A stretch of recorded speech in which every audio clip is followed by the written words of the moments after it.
Hi there, my name is Jackson Mayer. Today I'm going to go over my research proposal titled An Unfortunate Catalyst, the Spread of Gunpowder Weapons and How Europe Should Not Be the Paragon.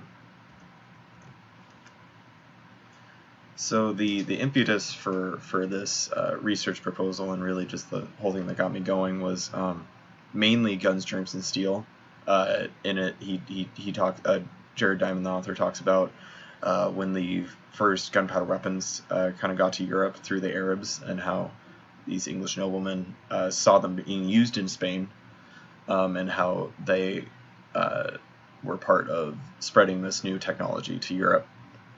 And he brings a lot of attention to how gunpowder weapons propel Europe to the forefront of the world stage, and how it helped them dominate.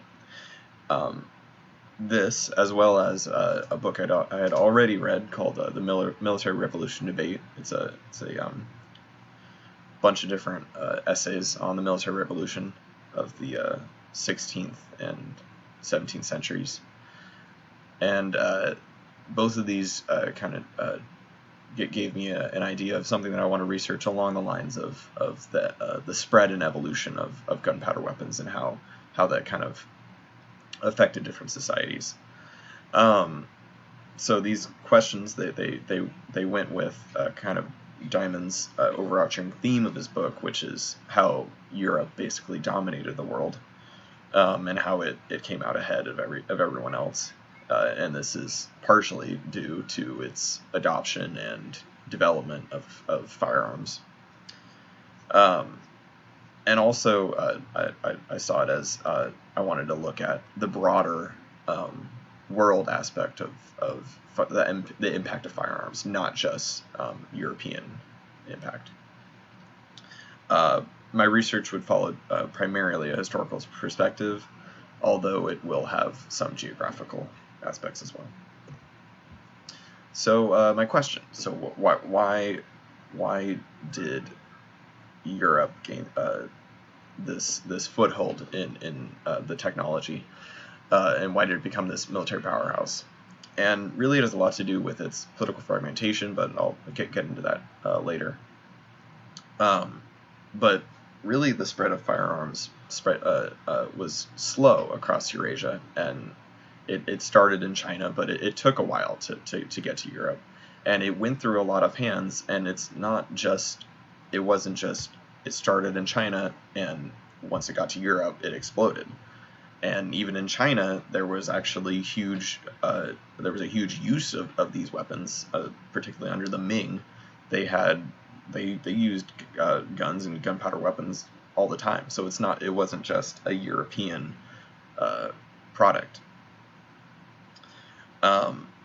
With this said, it is hard to understand how guns kind of got to Europe, and how they managed to monopolize on this market, basically. And this is something that needs to be addressed. It's kind of a Eurocentrist idea that Europe just immediately they were like, oh, we have these guns, and now they just propelled them, and then they conquered the world. It's a very Eurocentrist idea. Some of the research methods that I'd be using, I definitely look at a lot of primary sources. There's this one source, especially called the Kitab al-Judasiyya, which is basically it's an Arab historiography of the use of weapons, and particularly gunpowder weapons, in the Arab world around the 14th, 15th century. So these are first-hand accounts of the weapons, and it'll give light to how they've been used and how they developed. There's also, of course, prior works on the subject, other scholarly works.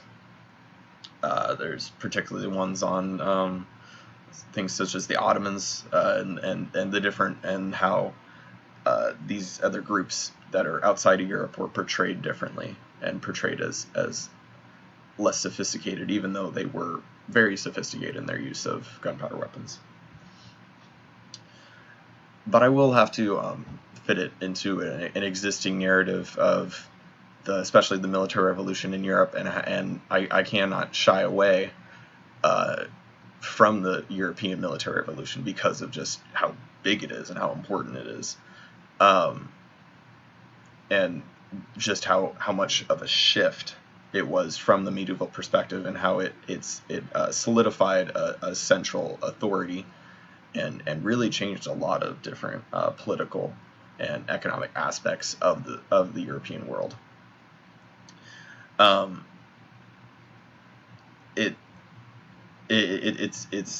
so I should be able to kind of put this in regards and say, oh, this is what's already been told, and it's great that this has been told, but we need to kind of go away from this a little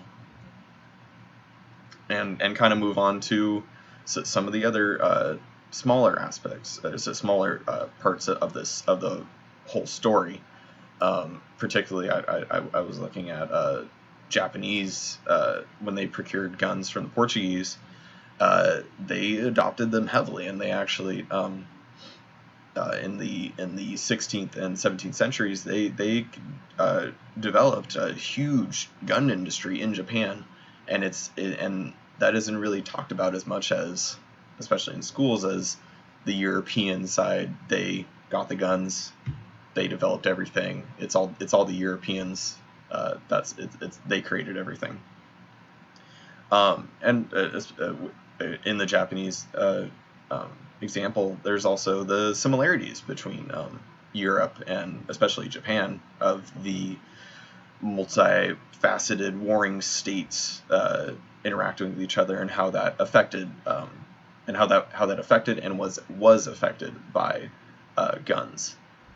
Also, I can also delve into places outside Eurasia. So there's Native Americans, where this is something that I feel like is not talked about as much.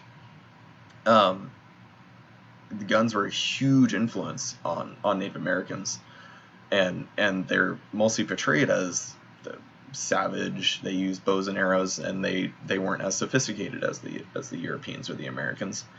But that's just not true, and they actually they bought guns, and the sad thing is that this actually facilitated a lot of intertribal warfare, and a lot of the killing and fighting in the Great Plains and all over North America was done before the Americans and the Custard even got to that region, and it already played out, and the impact of guns is really big in North America, and it's not as portrayed as much as the Americans moved in, they fought some Indian wars, they kicked out the Indians. So really what I want this project to be is to kind of dispel the myth of this Eurocentric domination of creating guns and spreading the use of guns and using guns.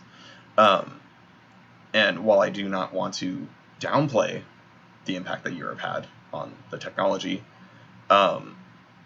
it is, I would say, we put too much. We should put stress more for Europe, the philosophical nature of their contribution.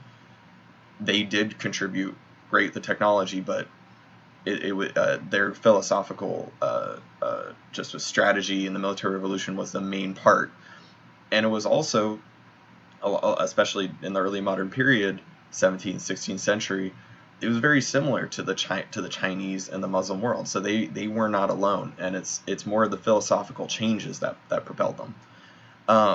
And so I kind of want to explore and highlight some of these smaller avenues of world history that guns played, such as the Ottomans and the Japanese and even African history. There's a lot of history here that guns played in, and how they changed different cultures and societies that it hasn't been explored, I feel, as deeply as Gustavus Adolphus or Napoleon or just those European things. And we should try and move away from those and really explore these, honestly, hidden gems of world history, and look at the uniqueness of them, and look at how firearms and gunpowder weapons affected these cultures in the long run, because I think it's very interesting.